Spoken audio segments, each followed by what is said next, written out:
Media Network.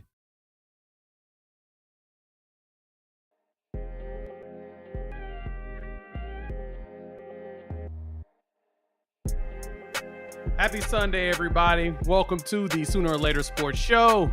I'm your host, Jay, and as you can see, we got our boy Coop in the house. Thanks for pulling up here on the YouTube channel and listening wherever podcasts are downloaded and listened to.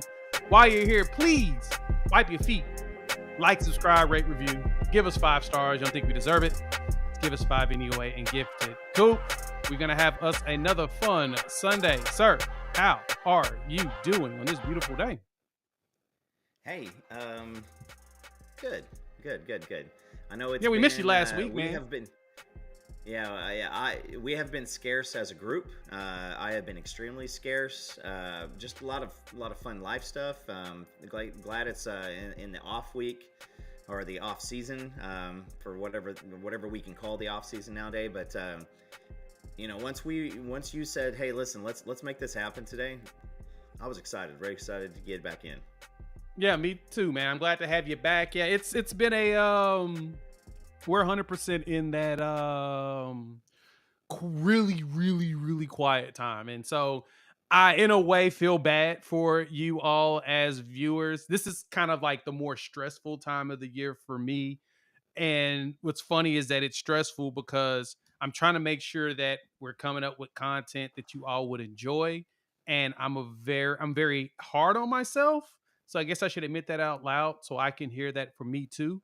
I think we just lost Coop, which is always a great No, thing to see. Oh, okay. Your camera just was off. That's weird. Um, I'm pretty hard on myself. I like to make sure that I'm giving you guys the best, and yeah, so this is a stressful time for me. So don't, bear with me as we figure things out. But we got some fun topics to talk about today. We're gonna jump into we'll talk about college football and the changes we're hearing about the playoffs, which came this week, which is very much fascinating.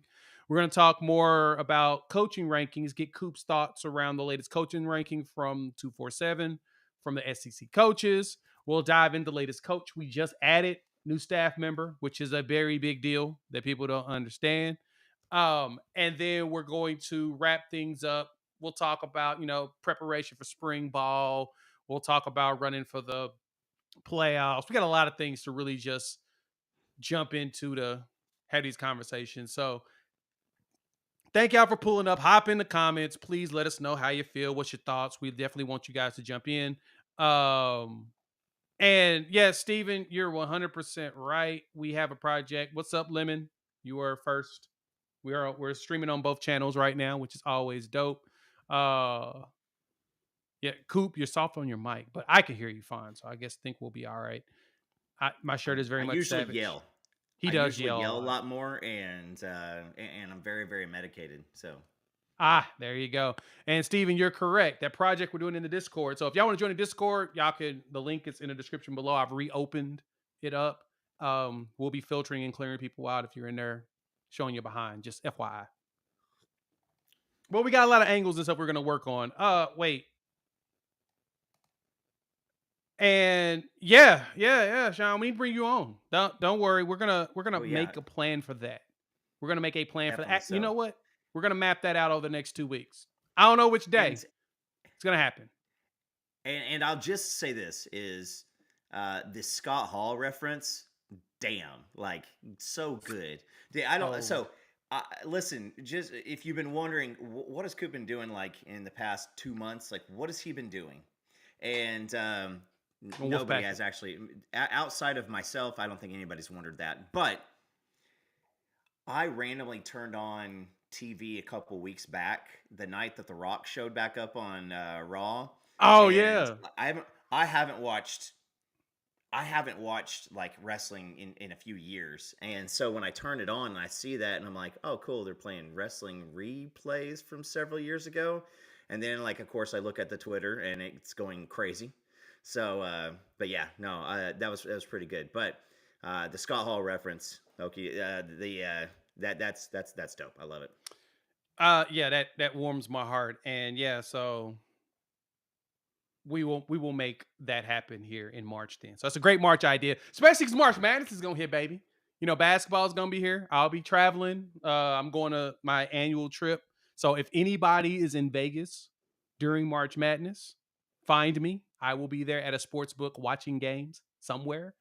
And if you're gonna be there, just let me know. We'll find a way to connect. I'm glad to connect and grab a drink and chill or whatnot and all of that jazz. So, but no, Coop. Let's jump to the first topic, right? I don't know if y'all realize this, but the NCAA has been having conversations all week. I dropped a video early this week on it about the playoffs. And so they've come up with the structure for the college football playoffs. We'll see a 5+7 model with the top five conference champions being given the first five seeds, and then at larges will be the next ranked seven teams. That's going to be real interesting to see just how they put that together. But the only thing good that the college football playoff has going for them is that they wait until almost mid-season before they start ranking, so we actually know who's what.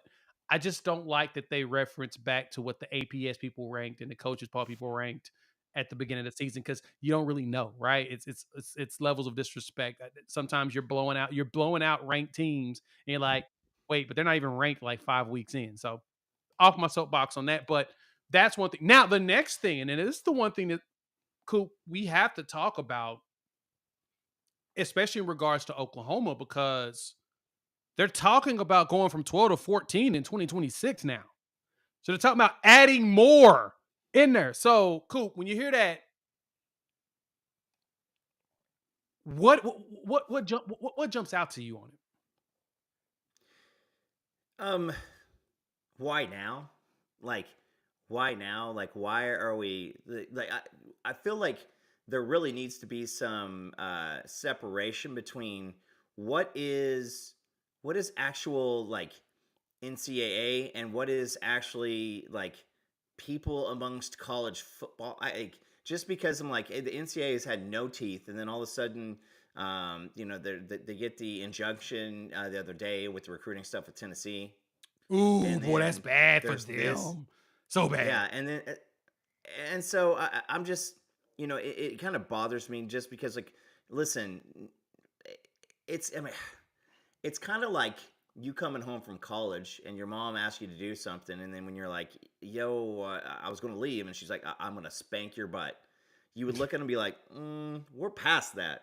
Like I feel like major college football's past the NCAA. We've outgrown it, and it's just absolutely gone. So it's also that little thing of like, hey, what I'm going to do right now is I'm going to hop in here and I'm going to try to help out some stuff, and I'm going to try to make some rules and regulations because I'm still part of this, guys. Don't forget me. Remember, I'm the fun uncle. Like He nobody's said the fun nobody uncle. nobody literally the NCAA talks, and then everybody's like, do we really have to listen to them yet? And I mean, I think that behind closed doors the mega conference conversation is already having, and so it'll be a situation where like the OU Texas announcement, we knew that was coming, and then it wasn't like official for a few months, and so I think that's that. So my biggest issue on the overall, if we're ready for that part, on the overall thing is, um, I had this idea a while back because I was explaining it to somebody that I work with, and I was just like, I don't really love the first round bye because say you're Georgia, Oklahoma, and you get a bye, and then but those first round games are played at the home fields, and so you would have. I mean, just think of the NFL. I mean, it's like, hey, listen, we're gonna take Kansas City, we're gonna take Baltimore, we're gonna take San Francisco, and we're gonna take what other team that didn't win the Super Bowl, and just all of a sudden go, hey, listen, you guys, first round you're gonna have a bye, second round we're gonna come back.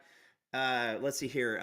Baltimore, we're gonna have you play in Indianapolis because why not? And like there wouldn't be any home field advantage for that second round, which is kind of something insane. Um, so I mean There is just a lot right now to where why are we making changes to something we haven't started yet? Like that's another question. Like why are we still discussing this? This is Well, all going to say this. It's none of us have this figured out, and people are already trying to make changes to make it better before it's even started. So it's going to be a process. It's kind of all that to say this. It's going to be a process.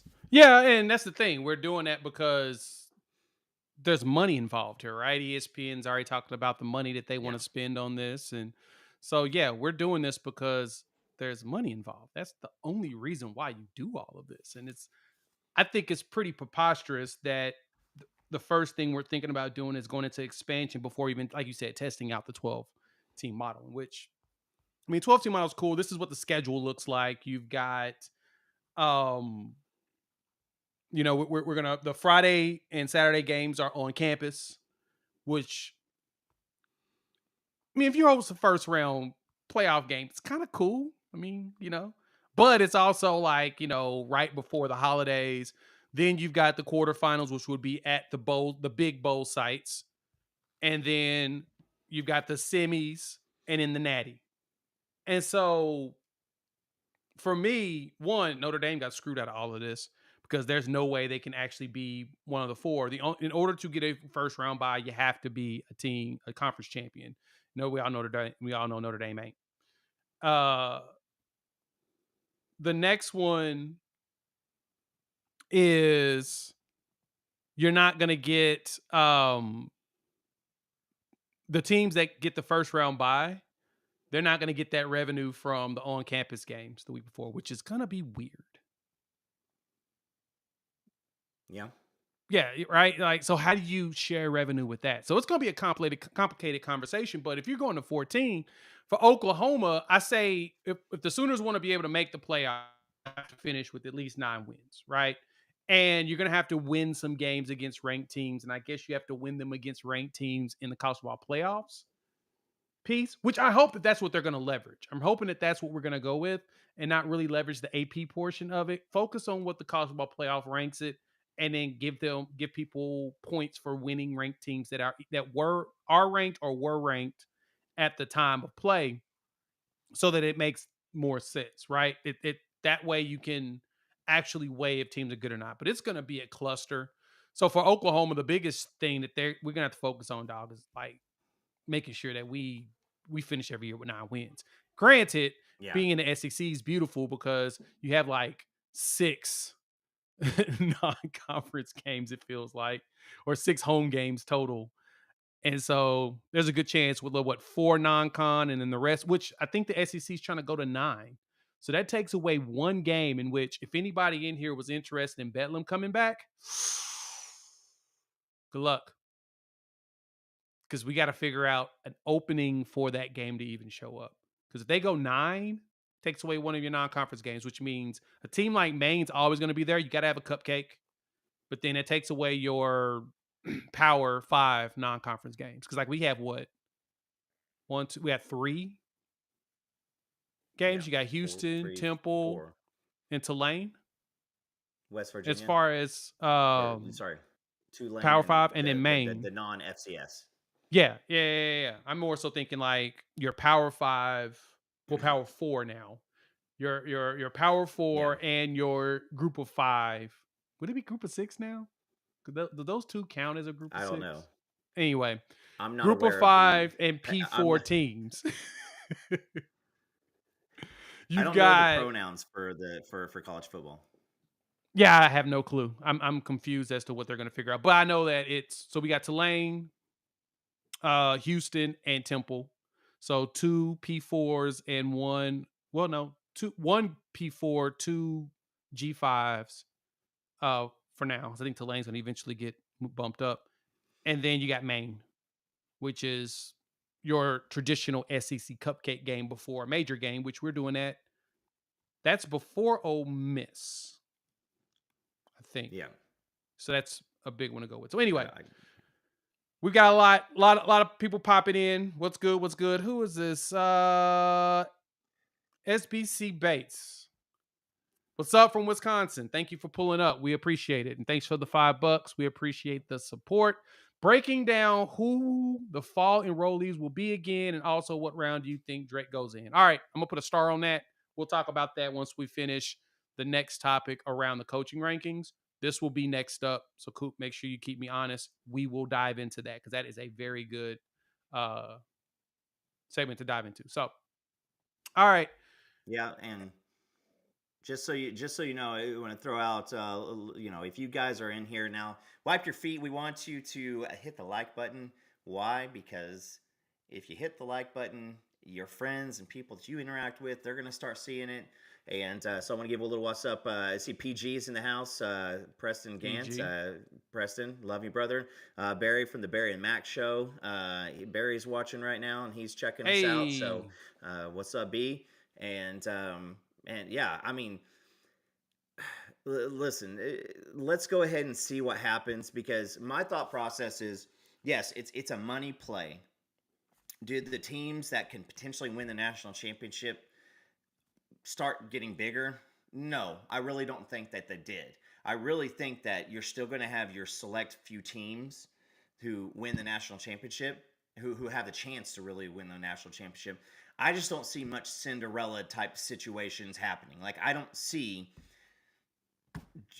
Georgia going up against, let's go with, I don't know, Tulane, and then Tulane making a run and winning an natty. Like, I feel like what can happen in a basketball court and what can happen on the football field, completely different games. But why do we do this anyway, and why this at all? Because we're getting to a point right now to where it is, let's get everybody a chance, even if they really don't deserve a chance. This puts away stuff like the Florida State issue we had this year.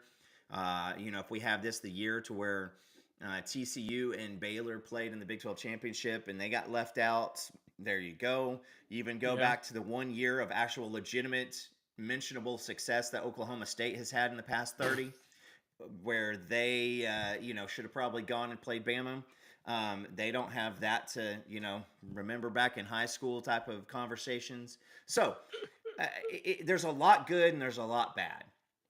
I think that the semifinal rounds this year, I guess, is it semifinal or whatever the second round is you're going to have the Sugar Bowl, the Rose Bowl, the um, Fiesta Bowl, and the Peach Bowl are the first rounds.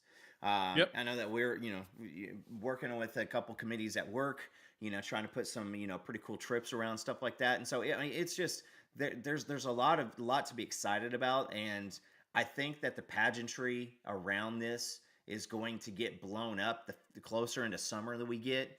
Right now, everybody's a little tied up with potential NCAA game coming out, but you're going to Ooh, see can't wait. a lot of momentum, a lot of momentum.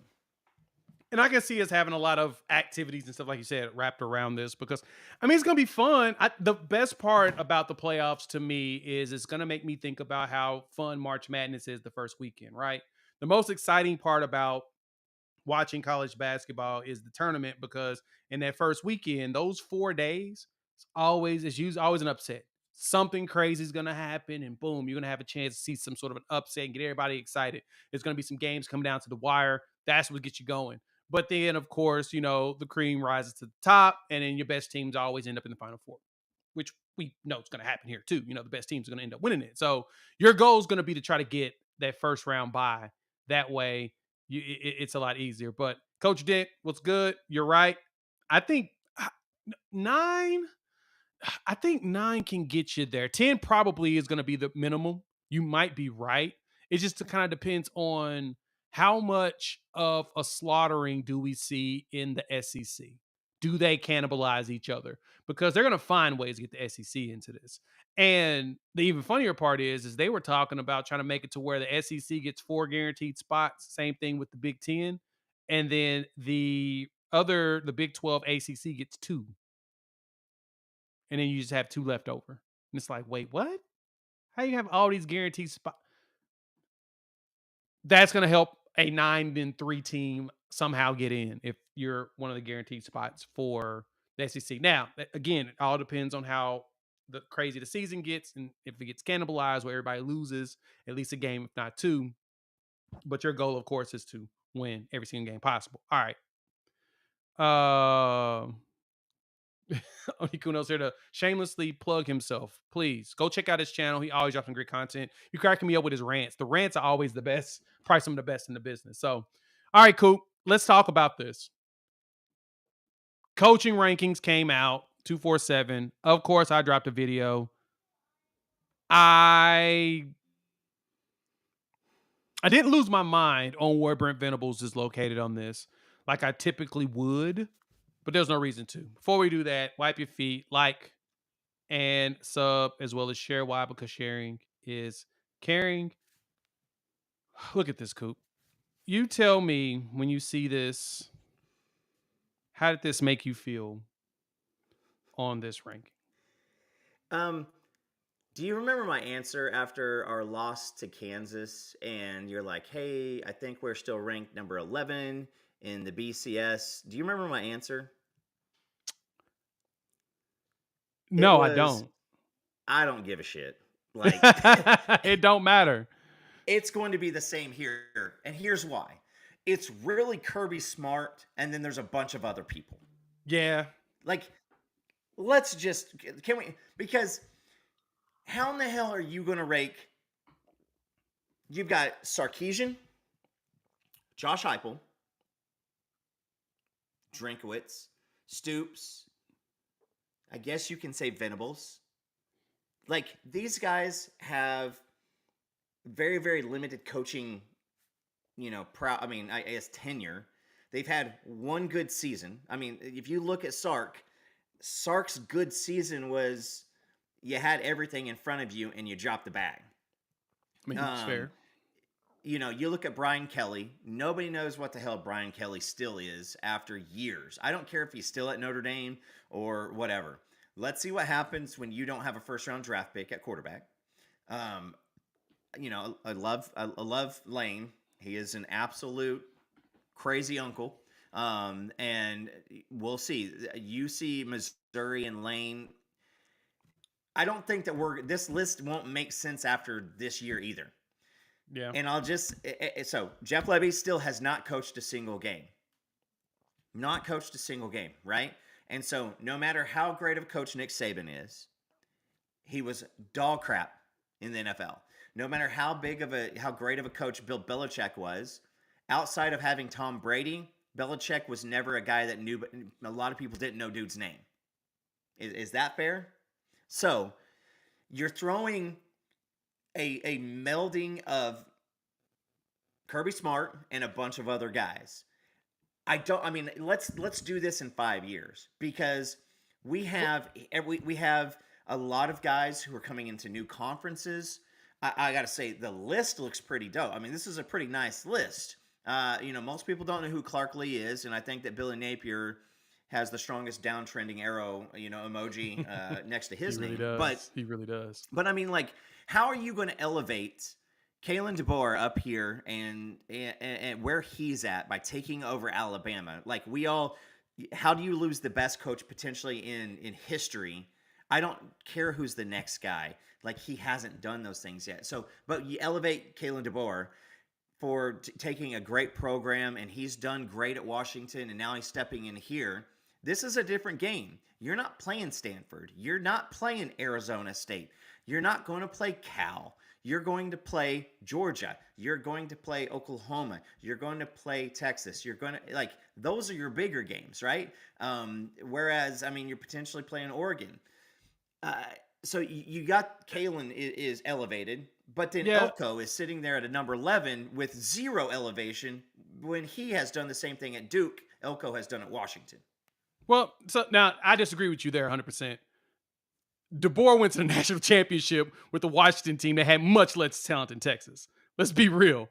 Like, I don't even care how the pack played. They beat Texas. And I think this is the thing that bothered me with this. If I'm putting the list, like you said, you're 100% right on this.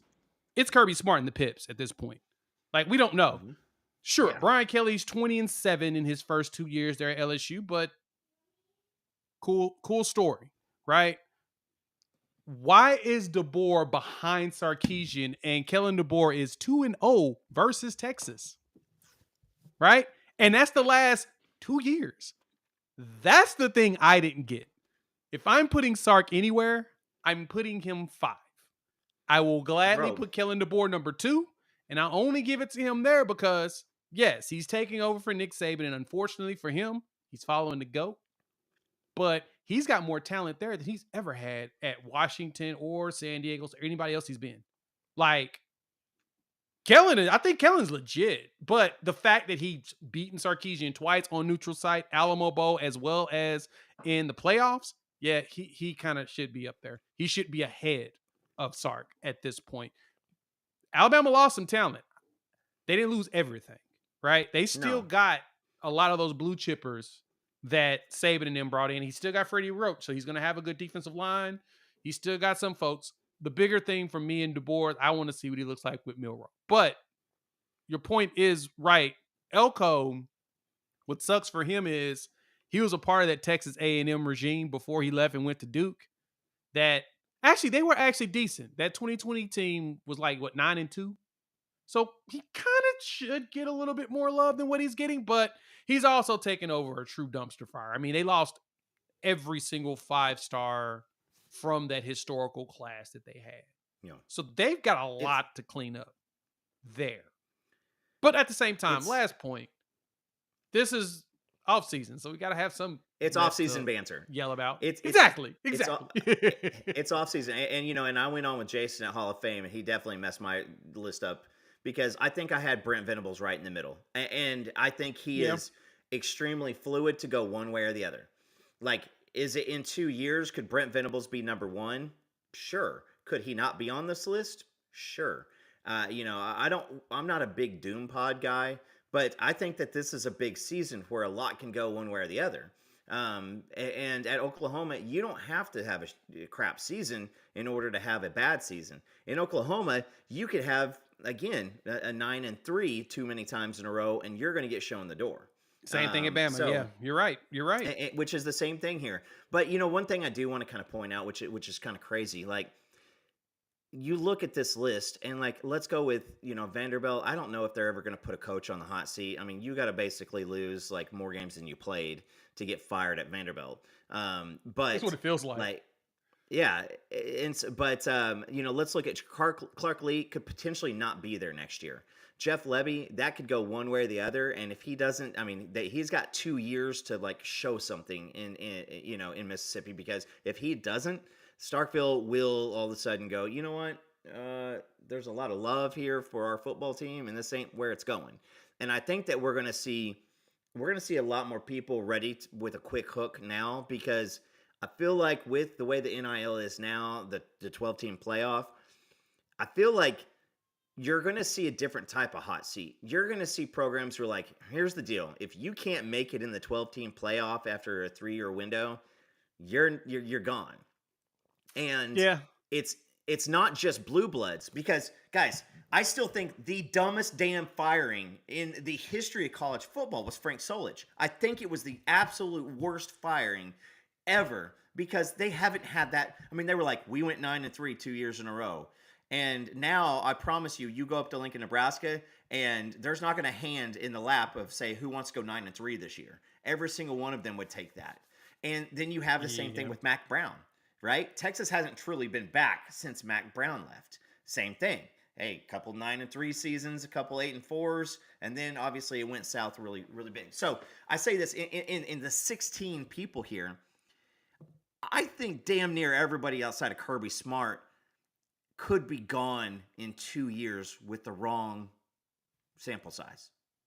No, and that's not you're not wrong on that. I can see jobs Does being that not taken blow your away from some of mind? these. It's Does that not crazy, blow your mind? but that's the world of college football. And what's even worse about it is those buyouts. Some of these coaches are hoping they get fired. Billy Napier's probably Oh, like, "Please fire me.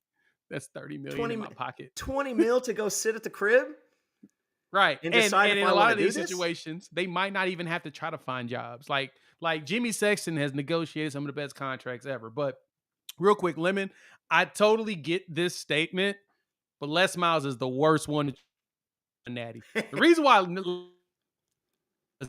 complacent. He got lazy, right? He wouldn't fire was it Cam Cameron, his offensive coordinator? If he would have just fired him like 5 years earlier, probably been okay, but he was comfortable. That seems to be the LSU thing. It's like you go there, you win a natty, you get super comfortable, which is the last two, because Saban wasn't like that. Saban actually had aspirations, so that's why he went to the NFL.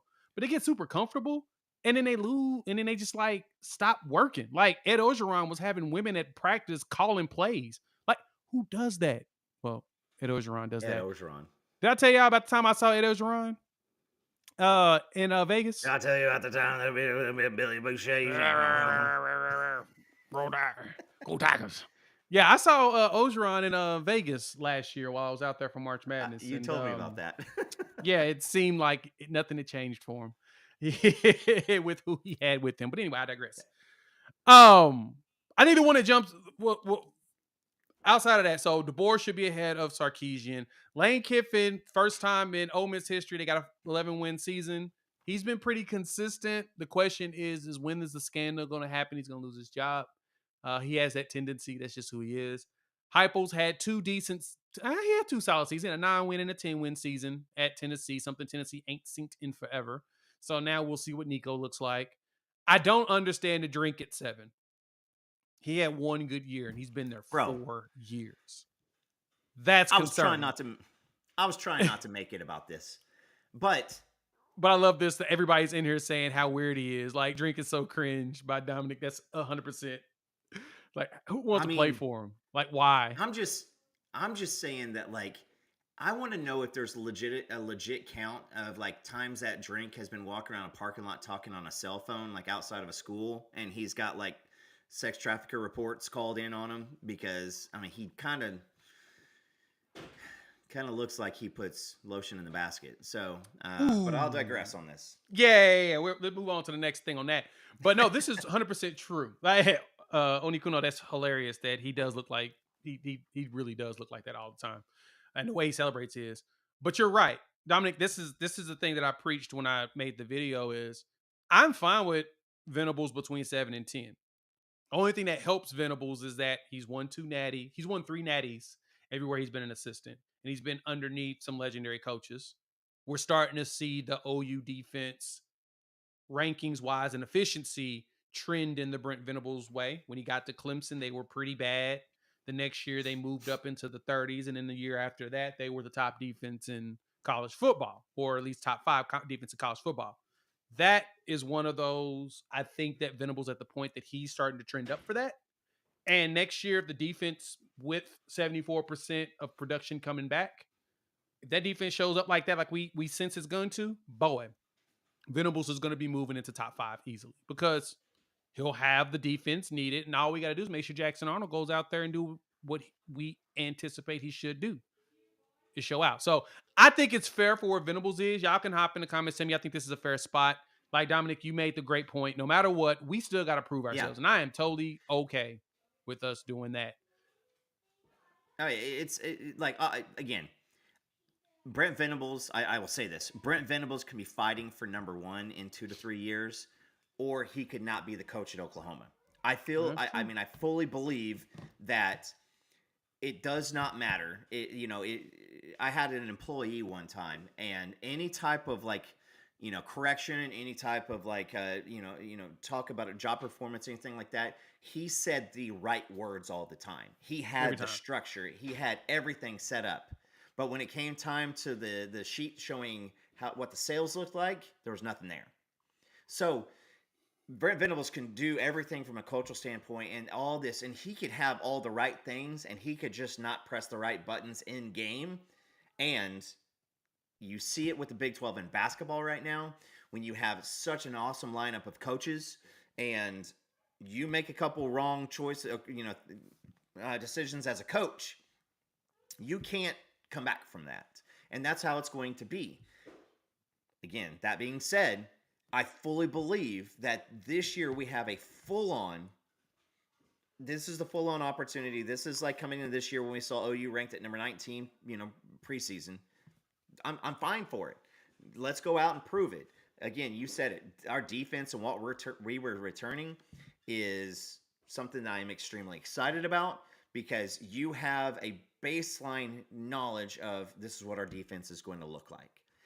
And you also have an influx of pretty dadgum sweet talent, if I may say, Yep. and that's coming in.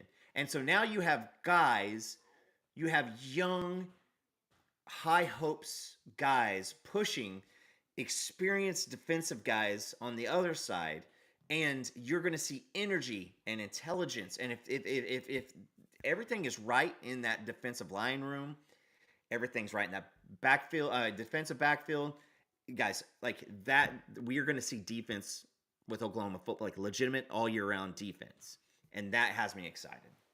Same. Thanks right here from Mike, the Sooner Legends podcast. Go check him out. He dropped some legendary stuff. Thanks, my Yes, man. sir. So you're okay with BV spot at the moment. I appreciate that. Thank you for the $2. We appreciate always the love. And Sooner Cowboy, I actually like this. This is a very good point. We lose more than 4 games, we got questions. If we lose 3, question is who do we lose to? And that's fair. And then going into 2 losses, we should be in the playoffs. And then 1, yep, playing the Natty. I 100% agree with you that lineup. That's spot Yeah. on because that's what I see when it comes to based on who we've got to play against. Not too many questions about those other games. We've broken down the schedule. Like literally, the only teams that I have concerns about truly is on the road at LSU because it's on the road and it's the last game of the season. I have a little bit of concerns around the Ole Miss game and maybe Red River. The rest of the games, nah, we should have no problem with that just because of the way our defense is. Now, Red River, honestly, they're third on the list for me as far as concerns, too. They're not, I don't see anything about them that makes me say, oh, I'm just terrified. The bigger thing is what does Jackson Arnold look like in these warm up games, the first 3 games of the season? If he looks good in the warm ups, yeah, I think we're fine.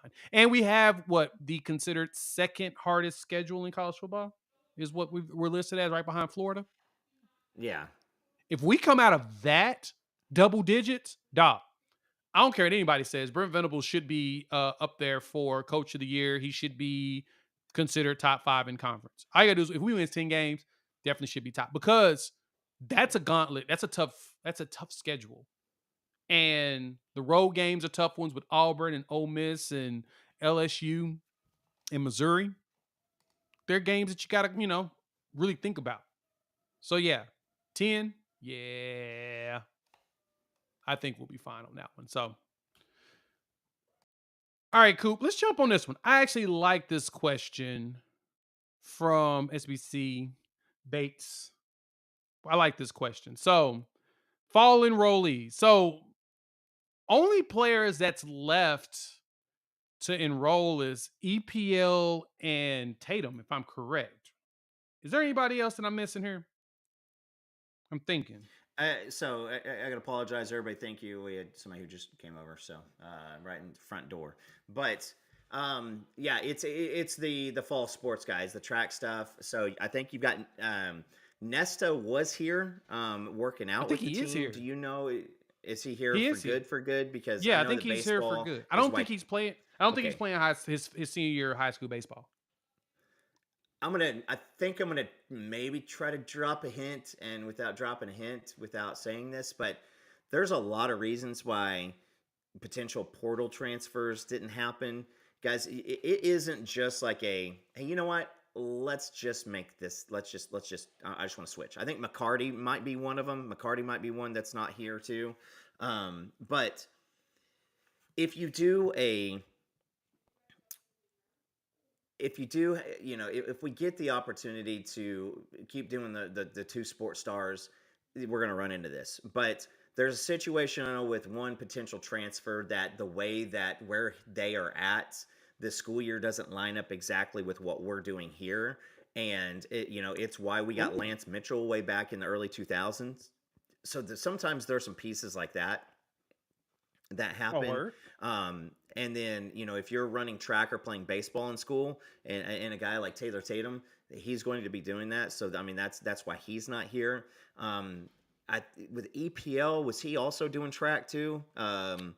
I think he's doing some sort. I think he's doing something in track, but I know that he's not here. I know that he's not Yeah, here yet.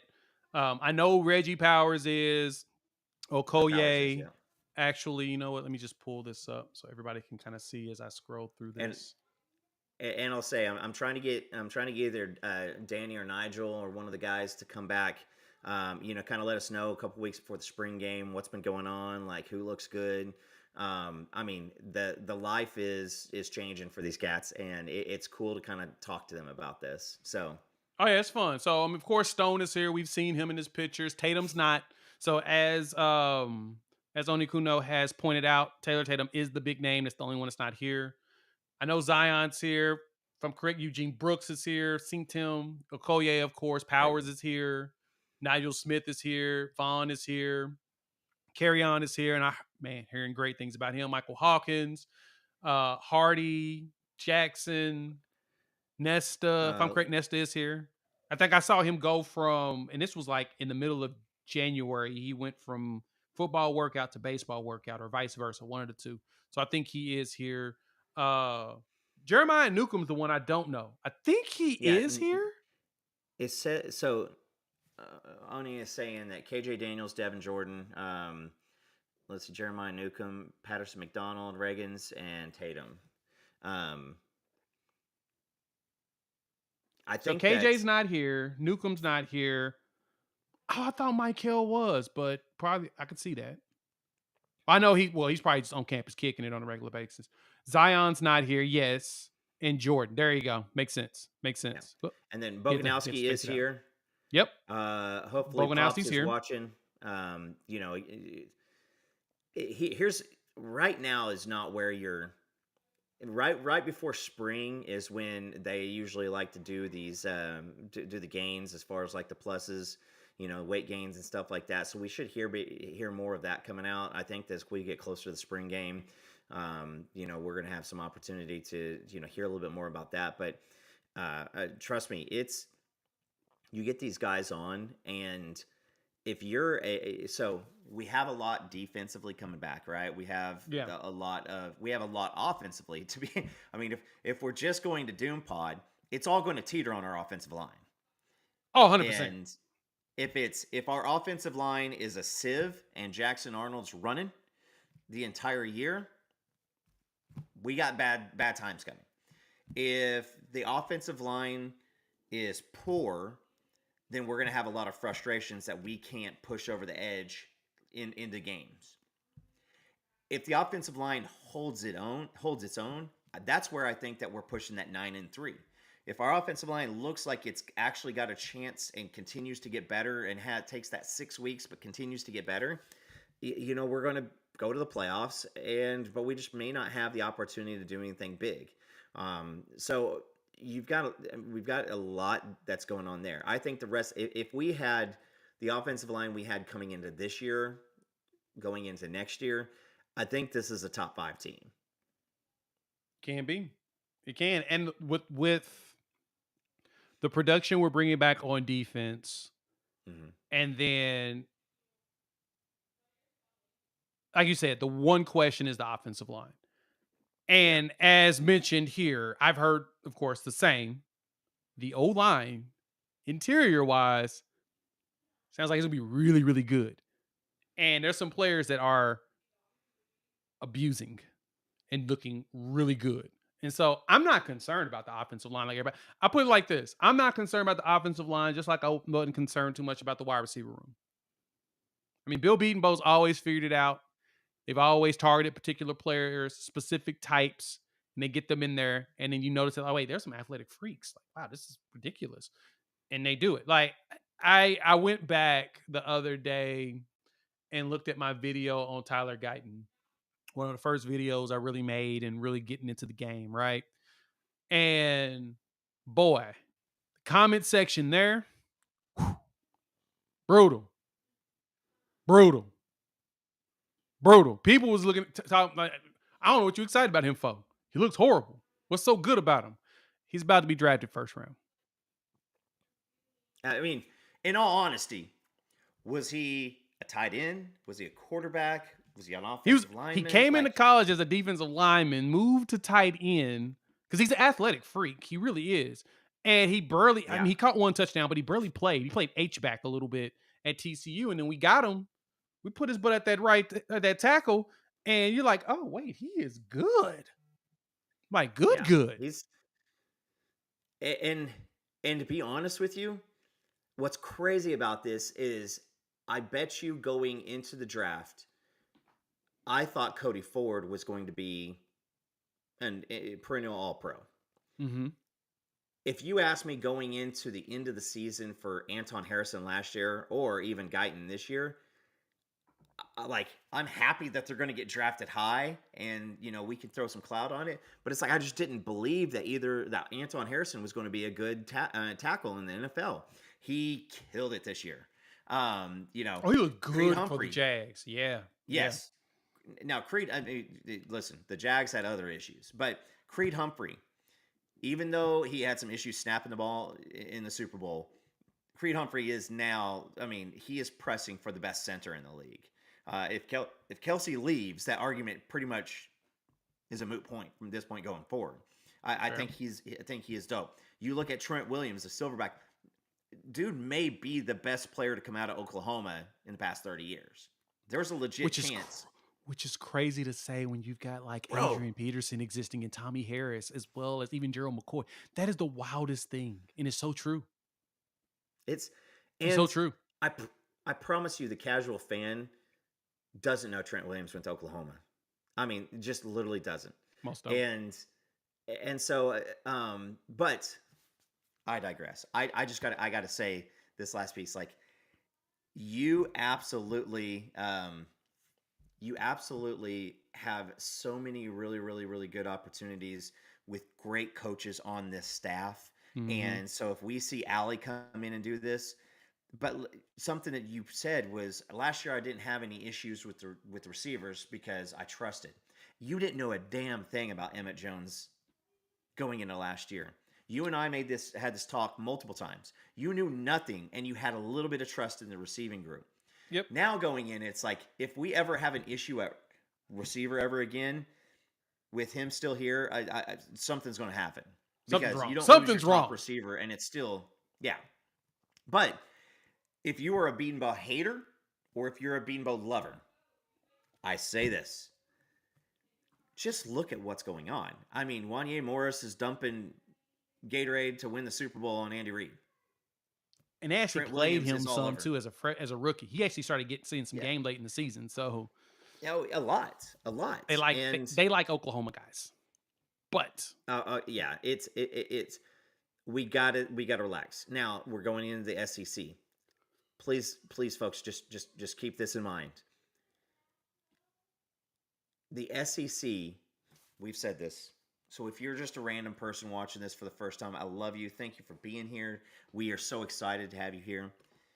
Most of the SEC crap comes from people that are not in the or in fan bases like Vanderbilt and South Carolina and Texas A&M and all these places. It ain't coming out of Georgia. It ain't coming out of Alabama. I know that we're going to the SEC. I know that there's a jump up, but I fully believe this is we are going to have the opportunity to slow it down. Gabe Eicher talked about it a little bit. Is when you push the tempo like we did this year.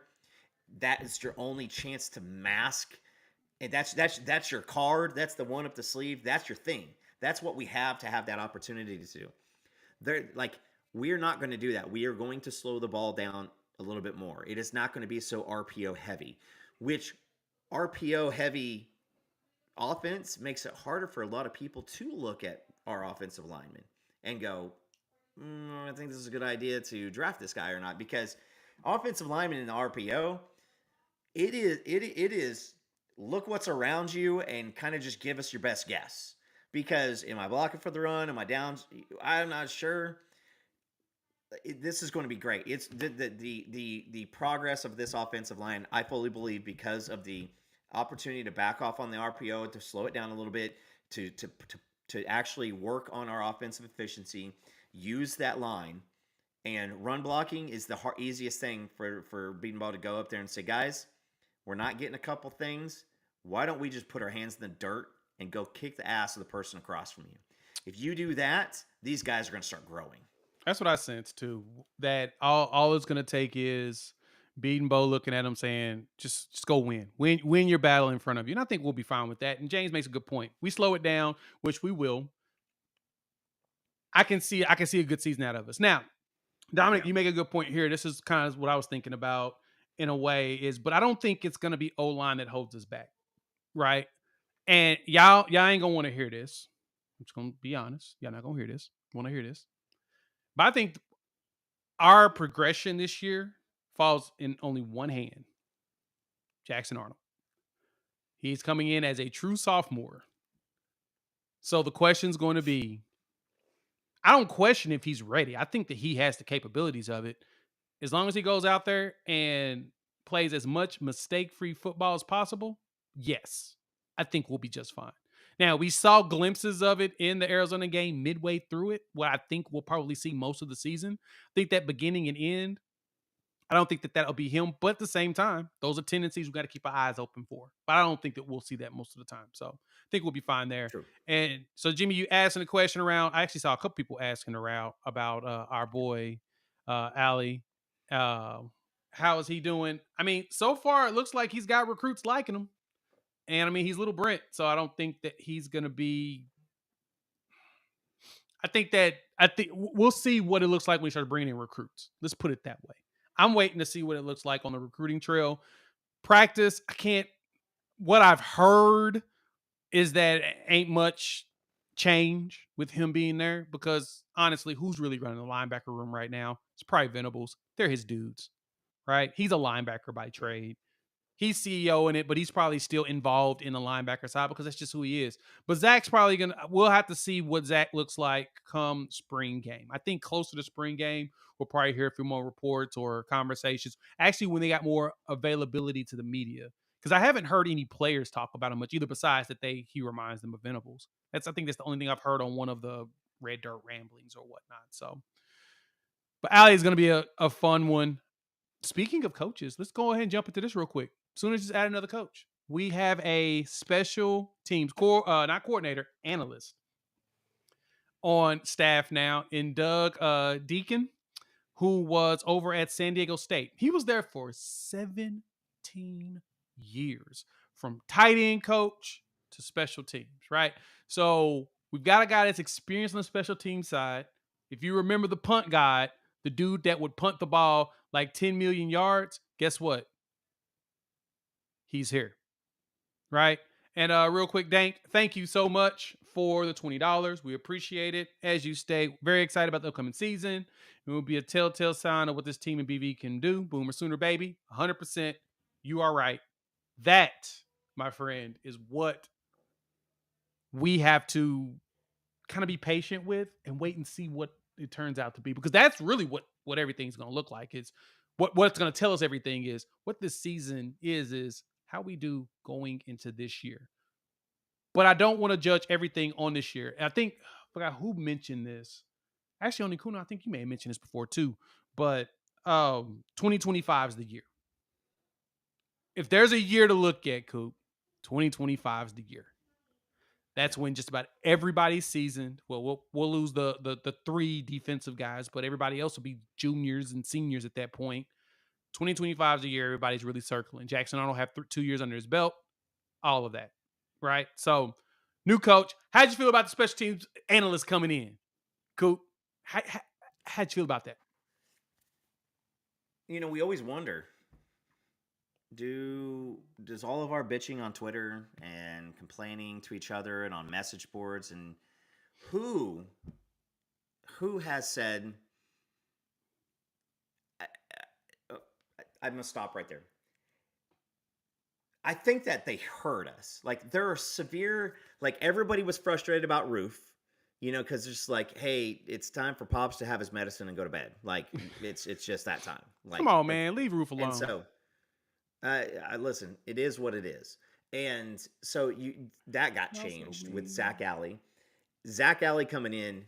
The number one reason why I think that this is going to be such a phenomenal success is he knows what Brent wants. But Zach Alley doesn't have to walk into the linebacker room and earn those guys' respect.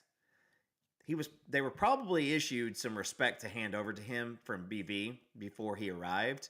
But You can't tell me that Danny Stutzman as that leader, that group, Kanik as his, as his little brother, and then Kip and Kobe, like those guys want to be phenomenal, and they are probably working. It is great to have such experience and leadership in that area to bring. I mean, to bring Allie in and to be like, hey, listen, let's work. Let's that open conversation.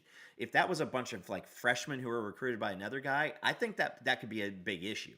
But since it is experience, it is older guys coming in with the dude who is Brent Venables like little guy, like, and no offense, to Zach, like it's going to be great.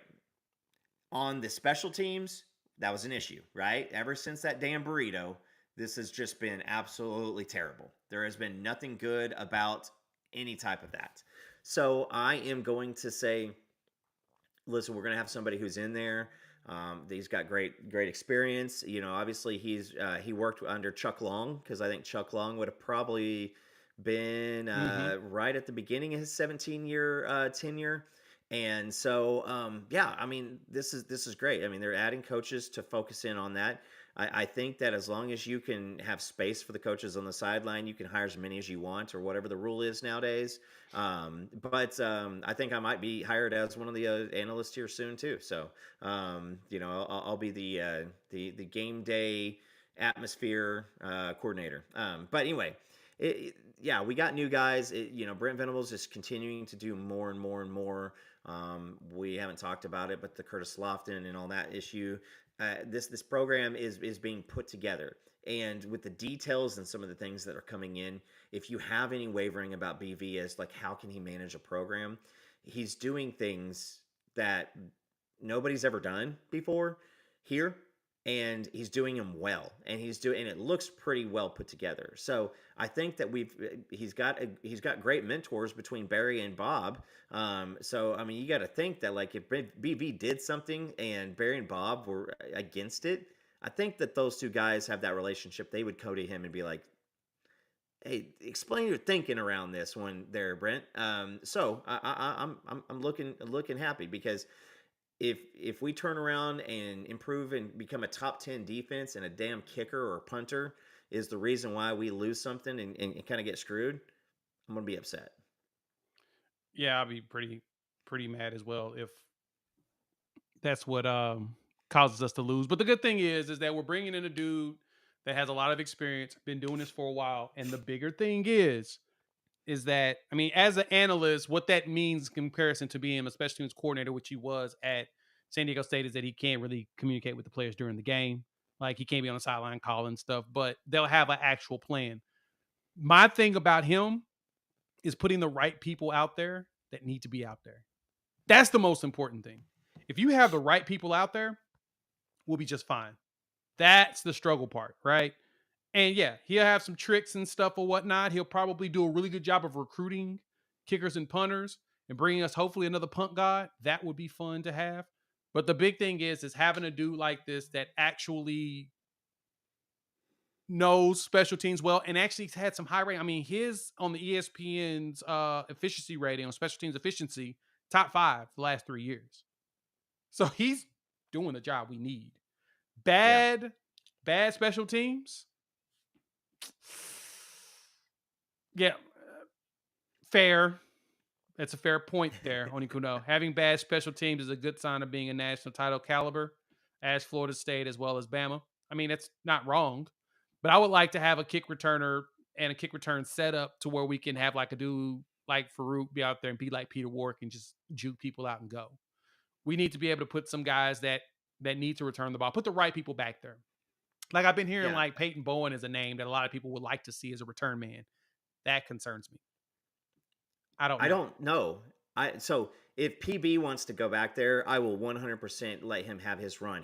That was one of the main things I was excited about his recruitment was that. And then because again, and I believe there's James. So Sooner Legends podcast. If you guys, we kind of mentioned this earlier. If you guys Yeah. go give him a look at see, because one of the really really cool things that he does is, he'll ask, "What do you want to hear about?" And I told him, "Hey, put the Antonio Perkins 3 punt return day because I was there that game and it was electric because he had three somewhere in the third quarter and they punted 2 to 3 more times afterwards, and everybody's holding the number 4 in the air, everybody's going crazy. He didn't get anywhere near breaking the fourth one, but every single attempt at tackle looked like it was a shoestring tackle, even though it was like targeting. But that was one of the most exciting things, like going back and the beginning of my days. And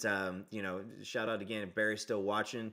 The reason why I love those 2000 receivers between Savage and Woolfolk and Mackey, was and Josh Norman, was because of those guys willing to go back and return. Savage was a phenomenal kick returner. JT Thatcher was an amazing punt returner. Like now, like the Ah, special JC teams Thatcher. runs out, and like it's not only that shit we failed on offense, but then you're like, oh crap, and we suck at special teams. Like it was terrifying.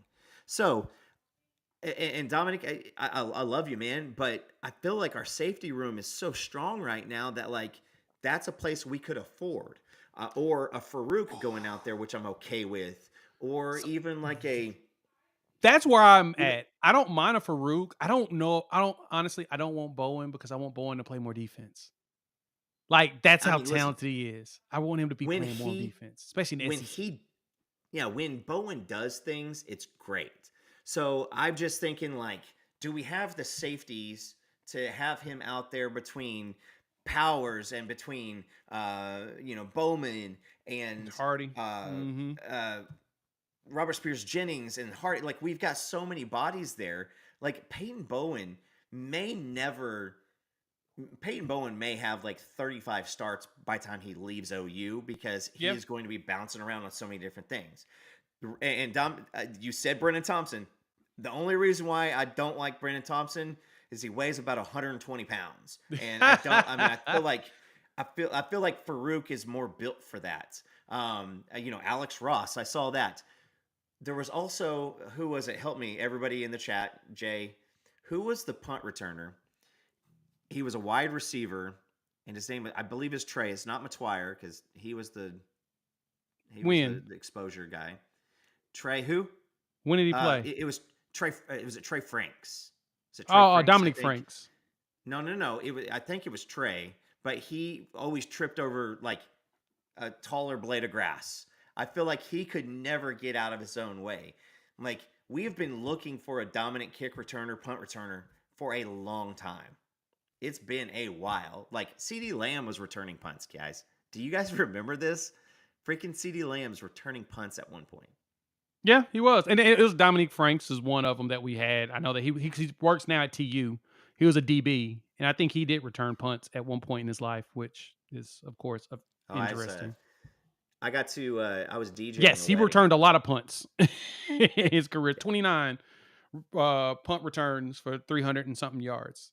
Yeah, Yeah, and I very was few kicks. DJing a wedding, and Dom was one of the groomsmen, and I just straight up asked him. I mean, this is obviously a long time ago, but I asked him, and I'm like, "Hey, brother, something next year," and he's like, "Oh yeah, so yeah, I think I'm going to the NFL." And I remember like knowing if I would have happened now, I would have been tweeting the shit out of that. Like, it would have Yeah, been back in the crazy. day. But back in the day, I couldn't. There's nobody I could really tell. I think I told my boy Kardik, and I told also somebody else, and I was just like, I don't think he's ready. And he did pretty well for a while there for the Falcons. But anyway, Yep. it's yeah. I don't know if we want to throw out there like, is Freeman the answer? No, I don't like that at all. I don't like the Freeman issue. I don't know if there is like a Jaquez Petaway opportunity. Because I mean, yeah, Jalen Saunders was. I mean, I still Um, remember, but we haven't had I like miss a Antonio JT Perkins, Thatcher type or Antonio Perkins. JT, yeah, Thatcher Perkins. I miss Ah, that. man, I just can't. Broyles was pretty good. Yeah, Bros was. I miss Perkins though. Perk. He Oh almost set a man, record and stuff. I miss Perkins. man, I like we were given. Who was it? We were given we're giving Mario Williams, a lot of crap, but then like he hit the transfer portal, and I thought, man, what if he transferred here and it's just more of the same because he had issues, against Utah with the punt returns and it's just yeah, it's he. I see Freeman back there, and I'm just like I'm just praying that we don't turn the ball over. Like imagine just going like holding your breath because you think it could potentially turn into something like a 60-yard kid from Jinx played running back, transferred to Missouri. Um, Hmm. Jinx. It's a good I can't question. remember.